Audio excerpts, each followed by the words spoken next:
नमस्कार दोस्तों, डेट है आज की 4 मई 2022 और स्वागत है आपका एटोएल डिस्कशन में। 3 इश्यूज आज हम डिस्कस करेंगे। सबसे पहले इंडियन एक्सप्रेस का आर्टिकल डिस्कस करेंगे लैंडफिल साइट्स पर फायर से संबंधित। दूसरा आर्टिकल हम डिस्कस करेंगे कोर्ट के ऊपर बर्डन से संबंधित। तीसरा आर्टिकल गवर्नर से संबंधित। देखो, वैसे गवर्नर का जो इशू है ना, काफ़ी बार हमने डिस्कस किया है, लेकिन आज एक नए तरीके से आया है, मतलब बेसिक्स पे ज़्यादा फोकस है आज, तो डिस्कस कर लेंगे, रिवाइज हो जाएगा आपको। वैसे भी आज हिंदू में तो कोई अच्छा आर्टिकल है नहीं डिस्कस करने लायक। डिस्कशन स्टार्ट करने से पहले कोट है स्वामी विवेकानंद जी का, हम चाहते हैं ऐसी एजुकेशन जिससे करेक्टर फॉर्म होता हो, जिससे माइंड की जो शक्ति है वो इंक्रीज होती हो, इंटेलेक्ट है वो एक्सपेंड होती हो और एक पर्सन अपने पैरों पर खड़ा हो उसके, उस प्रकार की एजुकेशन हम चाहते हैं। इंटेलेक्ट का मतलब होता है, देखो, बुद्धि, मतलब बाकी सब चीज़ें तो क्लियर है। इंटेलेक्ट में आपको डाउट हो तो सेंस क्लियर होती हो, बुद्धि ज़्यादा मजबूत होती हो, तो ये कोट आप इस्तेमाल कर सकते हैं एजुकेशन के बारे में जब भी आपको कुछ लिखना हो। चलिए डिस्कशन स्टार्ट करते हैं। फर्स्ट इंपॉर्टेंट आर्टिकल लैंडफिल्स में बढ़ती फायर की घटनाओं से संबंधित है। आप जीएस पेपर 3 के इस टॉपिक से आर्टिकल को रिलेट कर सकते हो। क्या कंटेस्ट है? देखो, 26 अप्रैल को दिल्ली में भालसवा लैंडफिल साइट पर बहुत बड़ी आग लगी थी जिसे अभी तक बुझाया नहीं जा सका है। सबसे पहले तो हम बात करते हैं ये लैंडफिल होता क्या है। देखो, आपने अपने आस पड़ोस में देखा होगा, एक जगह होती है कूड़ा डालने के लिए। अब धीरे धीरे वहाँ पे ना कूड़ा डेली बेसिस पे डाला जाता है तो कूड़े का एक पहाड़ बन जाता है। छोटी छोटी जगह गली मोहल्ले के एंड पर कूड़े डालने के लिए होती है, वो नहीं है लैंडफिल। जैसे दिल्ली में जो लोग आए होंगे उन्होंने देखा होगा, गाजीपुर एक जगह है, वहाँ पे ना इतने सालों से कूड़ा डाला जा रहा है, कूड़े का एक बहुत बड़ा पहाड़ बन गया है और अक्सर वहाँ पर आग लगने की जो घटनाएं हैं वो सामने आती रहती हैं। तो लैंडफिल आप समझ गए ना, कूड़े का ढेर आप कह सकते हो, कूड़े का पहाड़, मतलब लेमन टर्म्स में समझने के लिए। तो ये जो लैंडफिल्स होते हैं ना, यहाँ पे आग बहुत आसानी से लग जाती है। अभी जो भालसवा लैंडफिल साइट पर आग लगी ना, इसके बाद आस पड़ोस के लोगों ने बोला कि देखो, हमारे घरों में इतना ज़्यादा धुआं आ रहा है कि हमें सांस लेने में भी प्रॉब्लम हो रही है।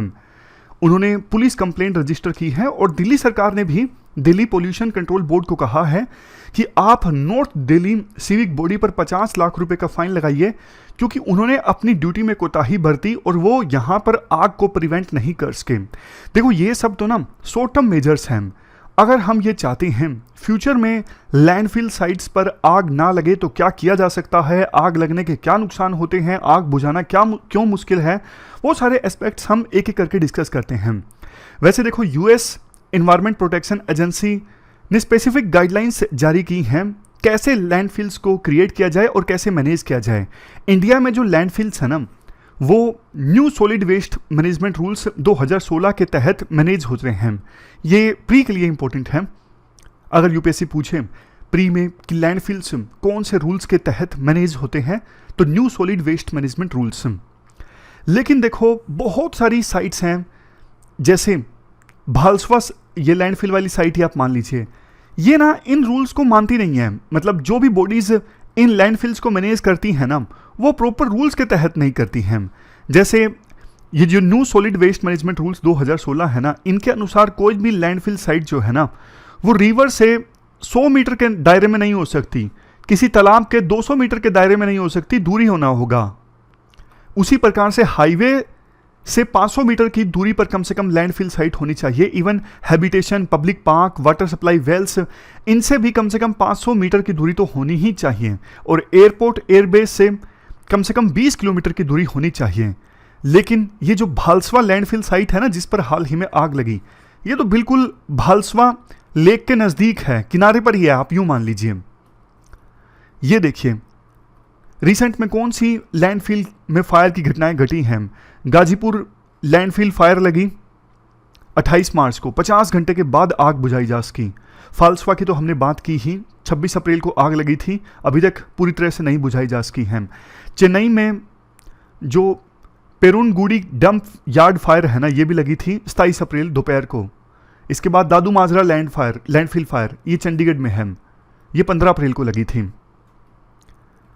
अब इसके बाद बात करते हैं क्यों बार बार लैंडफिल साइट्स में फायर लगती हैं। एक तो देखो, कूड़ा जब एक जगह पे डाला जाता रहेगा, कूड़े का पहाड़ बन जाएगा, तो ना यहां से मीथेन एमिट होने लगती है।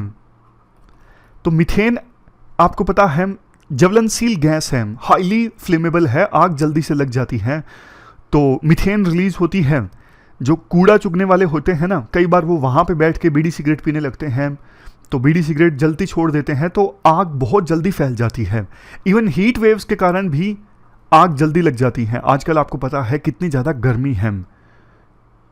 बहुत बार ऐसा भी होता है, ये जो कूड़ा होता है ना, इसमें बहुत सारे ऐसे इक्विपमेंट्स होते हैं जिनसे फ्लेमेबल केमिकल्स रिलीज होते हैं, मतलब ऐसे केमिकल्स रिलीज होते हैं जो जल्दी आग पकड़ लेते हैं।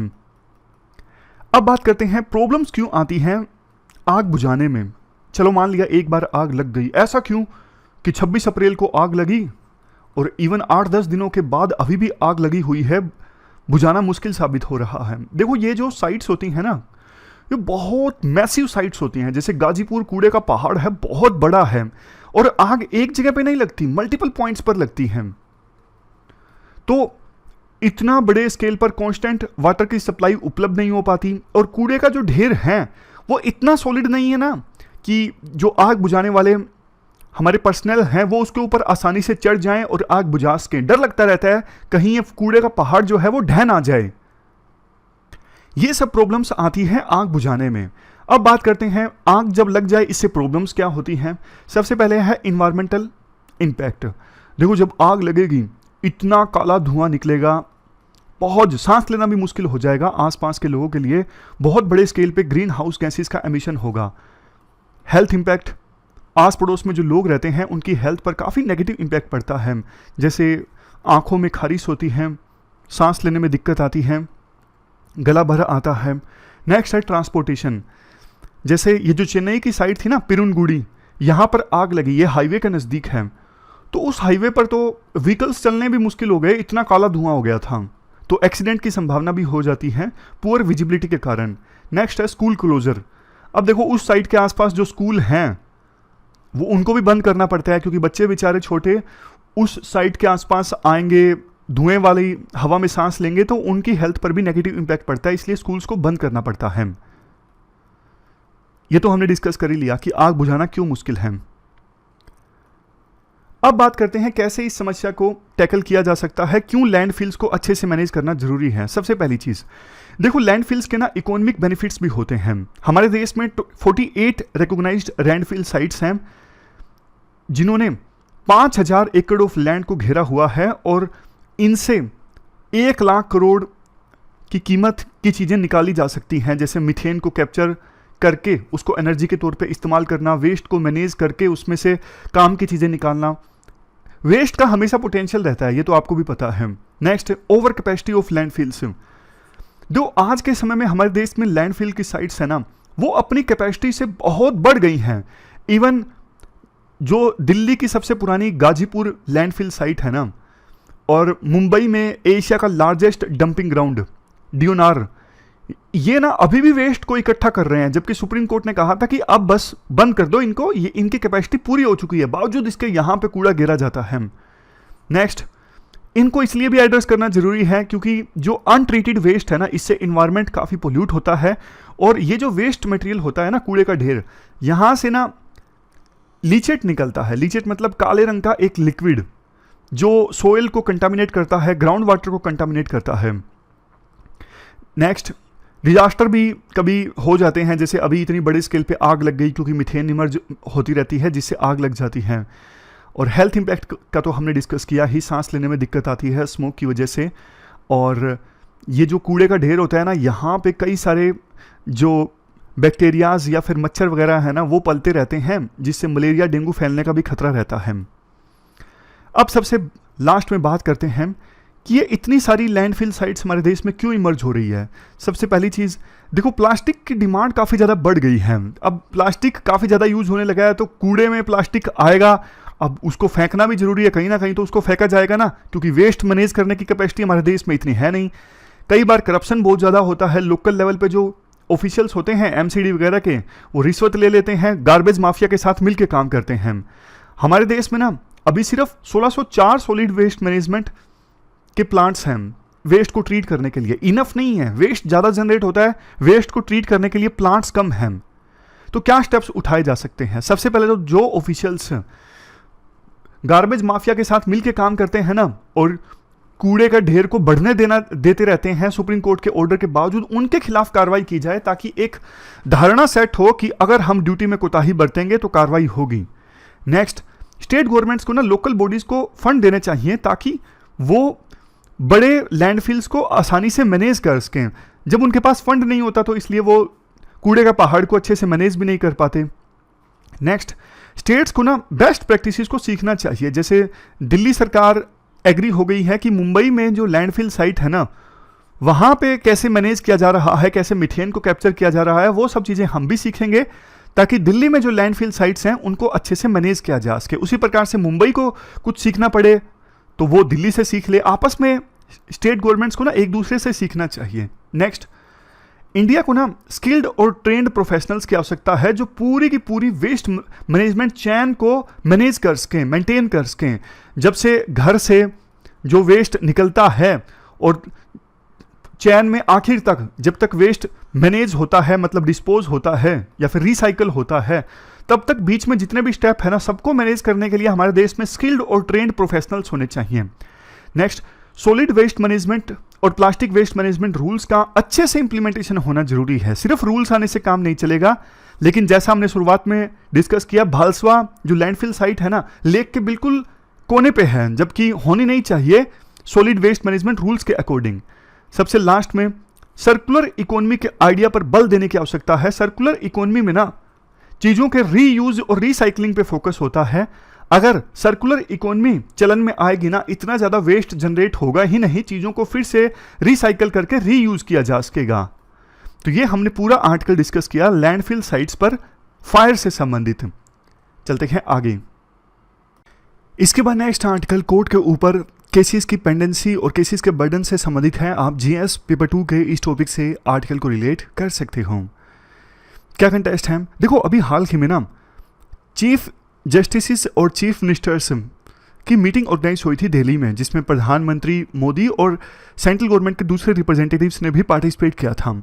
इस मीटिंग में चीफ जस्टिस ऑफ इंडिया ने ना एक आइडिया सजेस्ट किया कि नेशनल जुडिशियल इंफ्रास्ट्रक्चर कॉरपोरेशन, एक बॉडी का गठन किया जाए जिसका काम हो कोर्ट्स में इंफ्रास्ट्रक्चर की जो प्रॉब्लम्स है ना उसको एड्रेस करना। इसके साथ साथ ये तो सेंट्रल लेवल पे इस्टेब्लिश किया जाए और दूसरा स्टेट लेवल पे भी इसी प्रकार की जो बॉडीज है ना वो इस्टेब्लिश की जाए। देखो, लेकिन चीफ जस्टिस ऑफ इस इंडिया के इस आइडिया को ना चीफ मिनिस्टर्स का ज़्यादा समर्थन नहीं मिला। राइटर ये कहते हैं, अगर देखो ये बॉडी इस्टेब्लिश की जाती जिसके पास स्टैट्यूटरी पावर्स होती और ये स्पेशल पर्पस व्हीकल के तौर पे काम करती। स्पेशल पर्पस व्हीकल मतलब कंपनी की एक सब्सिडरी होती है जिसे इस्टेब्लिश किया जाता है कोई स्पेसिफिक टास्क को परफॉर्म करने के लिए। एक प्रकार से कई बार ये जॉइंट वेंचर होता है जिसमें जैसे जुडिशरी के भी मेंबर्स हों और सरकार के भी मेंबर्स हों। तो इस प्रकार से ये स्पेशल पर्पस व्हीकल इस्टेब्लिश होती ना, तो कोर्ट्स में इंफ्रास्ट्रक्चर की प्रॉब्लम को टैकल किया जा सकता था। लेकिन चीफ मिनिस्टर्स ने इसलिए इस आइडिया को समर्थन नहीं किया क्योंकि उन्हें यूं लगता था कि हमारी जो पावर्स है ना वो छिन जाएगी। तो एक इस बात पर सहमति बन सकती है कि स्टेट लेवल पे बॉडीज इस्टेब्लिश कर दी जाएं इंफ्रास्ट्रक्चर की प्रॉब्लम्स को एड्रेस करने के लिए, जिसमें हाई कोर्ट के रिप्रेजेंटेटिव हों, जज हों और सरकार के भी नुमाइंदे हों, जैसे chief justice of high court हों, रिस्पेक्टिव हाई कोर्ट, और उस स्टेट के चीफ मिनिस्टर भी हों। तो स्टेट लेवल पे ऐसी बॉडीज होंगी ना तो चीफ मिनिस्टर्स को पावर छीनने का खतरा भी नहीं रहेगा और दूसरा वो अच्छे से वो बॉडी काम कर सकेगी कोर्ट्स में इंफ्रास्ट्रक्चर की समस्या को एड्रेस करने के लिए। आज के समय में देखो केसेस की जो पेंडेंसी इतनी ज़्यादा बढ़ गई है ना, उसके लिए इंफ्रास्ट्रक्चर भी दोषी है। हाई कोर्ट्स में आज भी आप देखते हो पूरी तरह से डिजिटलाइजेशन नहीं है, कंप्यूटर पुराने हैं, जजेस की वैकेंसी बहुत खाली है, मतलब जो जरूरी इंफ्रास्ट्रक्चर होना चाहिए ना वैसा भी नहीं देखने को मिलता। इसके बाद आर्टिकल में बोला जाता है चीफ जस्टिस ऑफ इंडिया ने तो ये भी सजेस्ट किया था कि देखो अवेलेबल जो फंडिंग आए ना ये नेशनल लेवल की बॉडी के लिए, ये सेंट्रली स्पॉन्सर्ड स्कीम के तौर पे आ सकती है, जिसमें 60% कंट्रीब्यूट करे सेंटर और स्टेट कंट्रीब्यूट करके 40%। और ये जो नेशनल अथॉरिटी है ना, फिर फंड्स की अवेलेबिलिटी के हिसाब से देखे कि किस हाई कोर्ट को कितना एलोकेट करना है। बट बात वही आ जाती है, इस आइडिया को चीफ मिनिस्टर्स ने सपोर्ट नहीं किया। बहुत बार तो देखो इतनी दिक्कत आती है, कई सारे स्टेट्स जो है ना, वो एलोकेटेड फंड्स है ना, उसका भी इस्तेमाल नहीं कर पाते जुडिशियल इंफ्रास्ट्रक्चर को इम्प्रूव करने के लिए। जैसे जुडिशियल इंफ्रास्ट्रक्चर को इम्प्रूव करने के लिए 1000 करोड़ रुपए एलोकेट कर दिए, लेकिन साल के अंत तक उन पैसों का यूज ही नहीं हुआ, सिर्फ 200-300 करोड़ रुपए यूज हुए।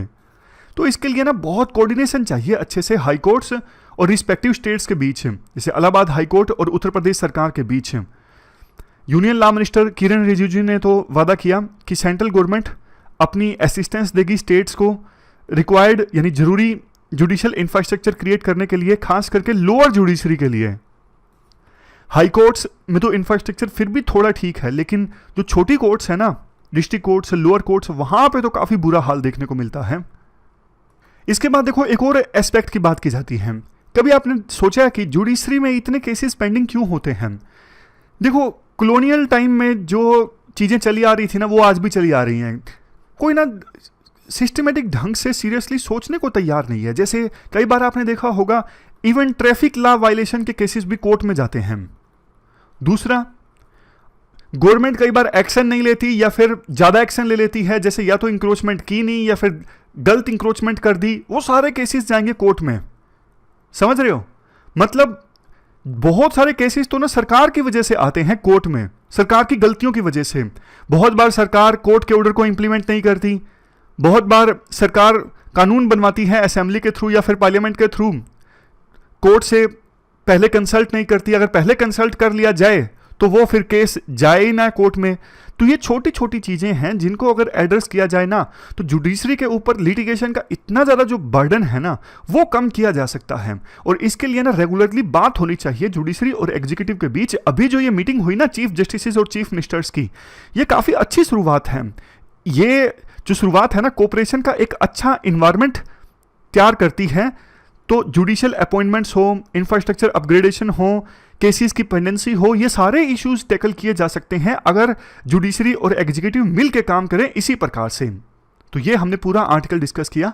चलते हैं आगे। इसके बाद नेक्स्ट आर्टिकल गवर्नर से संबंधित है। आप जीएस पेपर सेकंड के इस टॉपिक से आर्टिकल को रिलेट कर सकते हो। क्या कंटेस्ट है? देखो, तमिलनाडु में गवर्नर और चुनी हुई सरकार के बीच टकराव देखने को मिल रहा है। National eligibility cum entrance test bill को एसेंट देने को लेकर 2 महीने हो गए, गवर्नर ने बिल को अभी तक एसेंट नहीं दी है, अपने पास ही रखा है। एक बार वो वापस असेंबली को भेज चुके हैं बिल को रिकंसीडर करने के लिए, लेकिन असेंबली ने स्पेशल सेशन बुलाया और बिल को फिर से पास कर दिया। अब क्या गवर्नर बिल को कितने टाइम तक अपने पास रख सकते हैं, ये मुद्दे की बात है, वो हम डिस्कस करते हैं इस आर्टिकल में। देखो, शुरू में ना बेसिक्स की बात की जाती है। यूं बोला जाता है, संविधान के आर्टिकल 154 सेक्शन 1 के तहत संविधान ना गवर्नर को स्टेट की एग्जीक्यूटिव पावर देता है, लेकिन संविधान के अनुसार गवर्नर जो हैं वो काउंसिल ऑफ मिनिस्टर्स की एड एंड एडवाइस से काम कर सकते हैं, अपने आप से काम नहीं कर सकते हैं। यूं कह सकते हो, सरकार जो फैसले लेती है गवर्नर के नाम से लेती है। इसीलिए तो कहा जाता है गवर्नर के खिलाफ कोई केस फाइल नहीं होता। मतलब अगर सरकार से कोई गलती हो जाए, सरकार ने गवर्नर के नाम पे फैसले लिए थे, बावजूद इसके गवर्नर के खिलाफ कोई केस दर्ज नहीं होता। तो रियल जो पावर होती है ना, वो एग्जीक्यूटिव के पास होती है, मतलब कि सरकार के पास होती है। गवर्नर सिर्फ काउंसिल ऑफ मिनिस्टर्स की एड एंड एडवाइस से काम करते हैं, जो वो बोलते हैं उसी के हिसाब से गवर्नर को काम करना पड़ता है। गवर्नर की जो पोस्ट है ना, वो सिर्फ कॉन्स्टिट्यूशनल हेड की है और एग्जीक्यूटिव पावर को एक्सरसाइज किया जाता है काउंसिल ऑफ मिनिस्टर्स के द्वारा। Shamsher Singh versus state of Punjab 1974 में सुप्रीम कोर्ट ने यह क्लैरिफाई कर दिया था, गवर्नर्स अपनी जो कॉन्स्टिट्यूशनल पावर है ना, उसको एक्सरसाइज करेंगे सिर्फ मिनिस्टर्स की एडवाइस से। अगर कोई एक्सेप्शनल सिचुएशन हो तो वो अलग बात है, जिनके बारे में भी संविधान में बताया गया है कब गवर्नर अपनी डिस्क्रिशन का इस्तेमाल कर सकते हैं। इवन अंबेडकर जी ने भी ये एक्सप्लेन किया था कि गवर्नर की जो पोजीशन है ना, उसके पास अपने आप से डिस्चार्ज करने के लिए कोई फंक्शन है नहीं। इसके बाद सरकारिया कमीशन ने भी अपनी रिपोर्ट में ये रिकमेंड किया था, देखो ये वेल रिकॉग्नाइज्ड प्रिंसिपल है काफ़ी समय से कि काउंसिल ऑफ मिनिस्टर्स जो हैं अगर असेंबली में वो कॉन्फिडेंस को एंजॉय करते हैं ना, तो उन्हीं के एडवाइस से गवर्नर को काम करना होगा। सिर्फ एक सिचुएशन को छोड़ के कि कॉन्स्टिट्यूशन उन्हें इजाज़त देता हो कि इस मामले में आप अपनी डिस्क्रिशनरी पावर का इस्तेमाल कर सकते हो। इसके बाद तो सुप्रीम कोर्ट ने भी 2016 में नबम रेबिया केस में इसी बात को दोहराया, यानी गवर्नर की पोजीशन को क्लैरिफाई किया। लेकिन देखो अभी तमिलनाडु में जो गवर्नर कर रहे हैं ना, वो क्या कर रहे हैं, देखो जब भी कोई बिल असेंबली से पास होके गवर्नर के पास जाता है ना, तो आर्टिकल 200 के तहत उनके पास 4 अल्टरनेटिव होते हैं। या तो वो बिल को अपनी एसेंट दे दें, या फिर प्रेसिडेंट की कंसिडरेशन के लिए अपने पास रिजर्व कर लें, या फिर वो अपनी जो एसेंट है वो विदहेल्ड कर दें, यानी एसेंट देने से मना कर दें कि मैं इस बिल को रिजेक्ट करता हूं। और सबसे लास्ट ऑप्शन उनके पास ये होता है कि बिल को एक बार फिर से लौटा दिया जाए असेंबली को और कहा जाए कि आप इस बिल को रिकंसिडर कीजिए, या फिर बिल के किसी पर्टिकुलर प्रोविजन को रिकंसिडर कीजिए। गवर्नर अपनी तरफ से भी बिल में अमेंडमेंट के लिए सुझाव दे सकते हैं। तो आर्टिकल 200 के तहत ये 4 अल्टरनेटिव गवर्नर के पास उपलब्ध होते हैं। तो नीट बिल को ना गवर्नर ने रिकंसिडर करने के लिए भेजा था असेंबली के पास, असेंबली ने फिर से भेज दिया गवर्नर के पास। तो अब उनके पास कोई चारा नहीं है बिल को एसेंट देने के अलावा, लेकिन वो दे नहीं रहे हैं।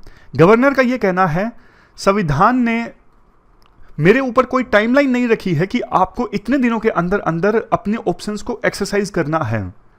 तो राइटर का ये कहना है, देखो ये तो संविधान के प्रोविजंस को मिसयूज करने वाली बात हुई। संविधान में टाइमलाइन नहीं दी, इसका मतलब आप उसी चीज का फायदा उठाओगे, मतलब लटकाते रहोगे। 5 साल बाद तो सरकार भी चली जाती है, आपको पता है। तो इस ऑप्शन का मतलब संविधान में जो ये गैप रह गया ना, हमारे संविधान निर्माता भूल गए कि गवर्नर प्रेसिडेंट ये इस चीज को मिसयूज करेंगे और अनलिमिटेड टाइम भी ले सकते हैं बिल को एसेंट देने के लिए। तो उस चीज का फायदा उठाया जा रहा है गवर्नर के द्वारा। राइटर कहते हैं ये फेडरलिज्म के अगेंस्ट है, ये संविधान की वैल्यूज के भी अगेंस्ट है, और हमारे संविधान निर्माताओं की जो सोच थी उसके भी ये अगेंस्ट है। अगर संविधान निर्माता टाइमलाइन डालना भूल गए तो कम से कम आप फेडरलिज्म के प्रोविजंस के हिसाब से एसेंट दे दीजिए ना, क्योंकि संविधान निर्माताओं ने सोचा तो यही था ना कि काउंसिल ऑफ मिनिस्टर्स की एड एंड एडवाइस से गवर्नर काम करेंगे, तो उनको अनलिमिटेड टाइम नहीं लेना चाहिए। 2 महीने हो चुके हैं, अभी कोई सिग्नल भी नहीं है कि वो कब बिल को एसेंट देंगे, ऐसे तो बिल जो है वो लटका रहेगा। तो ये राइटर कहना चाहते हैं। ये पूरा आर्टिकल हमने डिस्कस किया गवर्नर से संबंधित, और आज 3 इश्यूज हमने डिस्कस किए। फिलहाल इस डिस्कशन में इतना ही है। Thank you very much for discussion.